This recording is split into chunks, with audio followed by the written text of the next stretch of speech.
Thus the heavens and the earth and all their host were completed.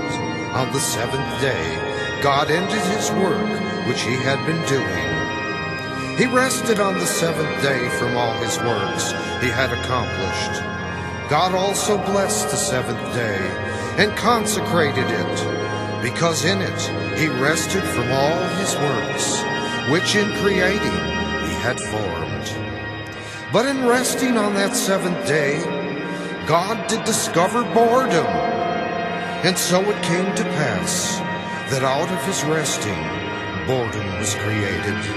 And out of this boredom which God felt, emerged the spirit of play. And henceforth, this spirit of play was born unto his creation.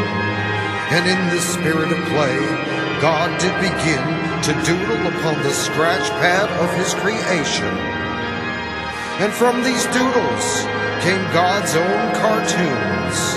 And he looked upon these tunes he had fashioned, and vanquished was his boredom. And so thus God began to laugh with great and expansive mirth at these caricatures he had doodled. And they were funny. Thus had play been created out of boredom, as boredom had been spawned of rest. Thus also was fun created from play. Thus were tunes created out of the spirit of fun. Hence were tunes fashioned out of God's own boredom. And God did give unto these creatures the breath of life and the spirit of motion. And hence did he loose them upon the world of men, and so that man might partake of his mirth.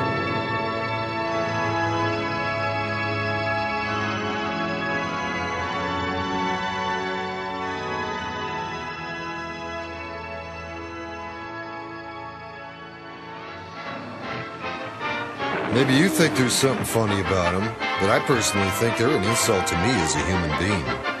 This isn't satire. This isn't clowning around. This isn't some foolish prank we can just laugh off. No way. This is turned into black humor at its worst. That's what God essentially is, a black humorist. This is definitely gallows humor. If there's anything funny about these tunes, he's the only one laughing. I mean, nobody likes a vicious caricature of themselves held up to their faces like a funhouse mirror. That's what they are, caricatures. Everything about these tunes is exaggerated and crudely executed. They're all overdone, overwrought, grotesque, and simplified in essential features. They're an affront to my aesthetic sensibilities, to be sure. Just look at them, will you? All milling around Toontown, rumps double big, protruding out, defying gravity as they shuffle around the streets aimlessly like a herd of dull-eyed buffaloes. Bug-eyed eyeballs with animal eyes. It's a wonder he didn't make those eyes reflect back in the dark when you shine a light beam at them. And bellies bowed out. I guess that's intended to counterbalance those bubble posteriors. What an insult. What an affront. And check out those noses he drew on. Crummy draftsmanship, if you ask me. 3 times wider and flatter than any comparable creature that breathes. They could play a saxophone through those noses. And lips painted on with so wide a brushstroke you could moisten them and hang them up on a window with the suction force they provide.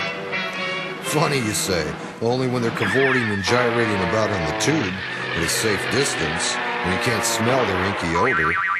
Just try going down to Toontown if you think they're amusing. Toons spend most of their time shooting, stabbing, and beating one another over the head.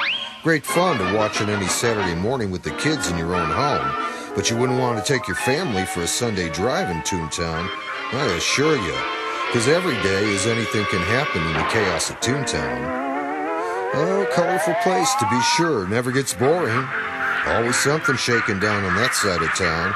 A regular siren symphony of fire engines, ambulances, and police cars, providing the soundtrack along with the raucous domestic altercations, neglected toon babies wailing in their roach-infested nests.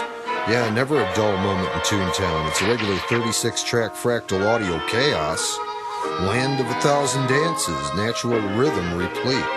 And to hear them talk, they can turn language into a bebop melody of mush and he made everything big and ostentatious when he drew them up. Everything except their hair and eyes. Here's where he thought he'd really get hilarious and throw us a curveball. Yeah, he goofed with the proportions on those ears all right. Little handles and triple thick skulls. Skinny shins with big flat aquatic feet. Set off with razor-thin ankles.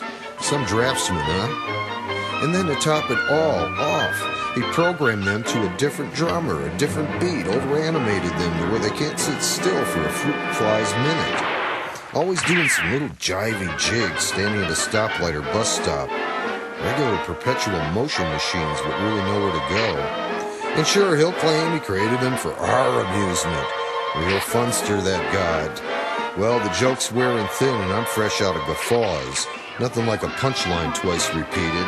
Here, give me that eraser. Let's wipe this slate clean and finally and truly say, that's all, folks.